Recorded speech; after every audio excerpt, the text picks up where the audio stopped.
Hi guys, it's Madhu Vizag. Guys, advance happy new year. Guys, మీరు ఏమైనా ఈరోజు ప్రోగ్రామ్స్ ఫిక్స్ చేసుకున్నారా? అలాంటివి ఏమైనా ఉంటే అర్జెంట్గా పోస్ట్ పోన్ చేసుకోండి. ఎందుకంటే మొత్తం ఆర్కే బీచ్ అంతా కూడా పోలీస్ బందోబస్తు మామూలుగా లేదు. రామ్నగర్ ఇంకా సిరిపురం అంతా కూడా ఫుల్ ఉంది. కాబట్టి ఈ రోజుకి ఈ ప్రోగ్రామ్ని మనం పోస్ట్ పోన్ చేసుకొని ఒక చిన్న కేక్ తెచ్చుకొని ఫ్యామిలీ వాళ్ళు అందరితో సెలబ్రేట్ చేసుకొని హ్యాపీగా ఎంజాయ్ చేయండి నైట్.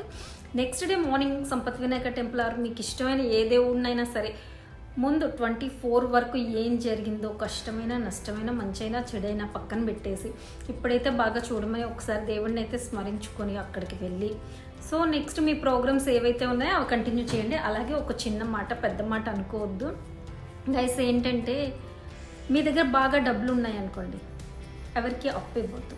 మీరు జాలి పడిపోయి ఎక్కువ అప్పిస్తే వాళ్ళు మిమ్మల్ని ఏం గుర్తించరు, వాళ్ళకి మీరు విరోధి అవుతారు.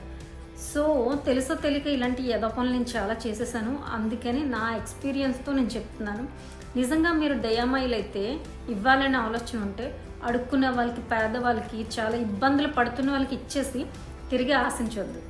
సో హ్యాపీగా సెల్ఫ్ సాటిస్ఫాక్షన్ ఉంటుంది, పీస్ ఆఫ్ మైండ్ ఉంటుంది నిజంగా.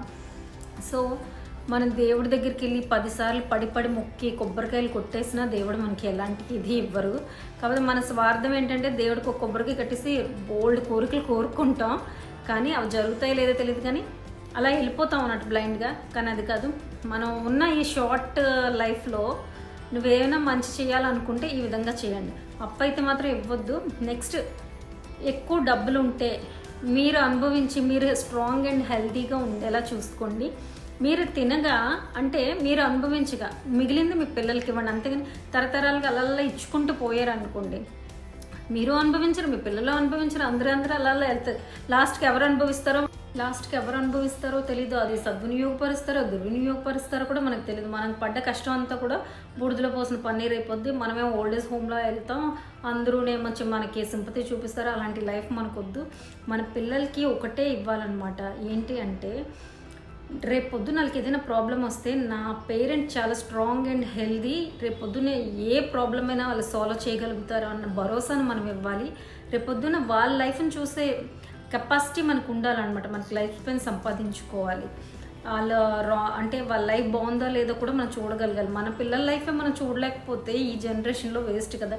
సో ఇవన్నీ చూడాలి, వాళ్ళ హ్యాపీనెస్ని కూడా మనం చూడాలి. రేపు అంటే మనం ఈ ఓవర్ కాన్ఫిడెన్స్ కాకుండా కాన్ఫిడెంట్ని మాత్రమే ఇవ్వాలన్నమాట.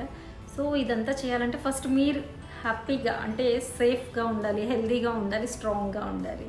సో మీ గురించి మీరైతే ఫస్ట్ ఆలోచించుకోండి. అప్పుడు ఆటోమేటిక్గా మీ ఫ్యామిలీ అంతా బాగుంటుంది.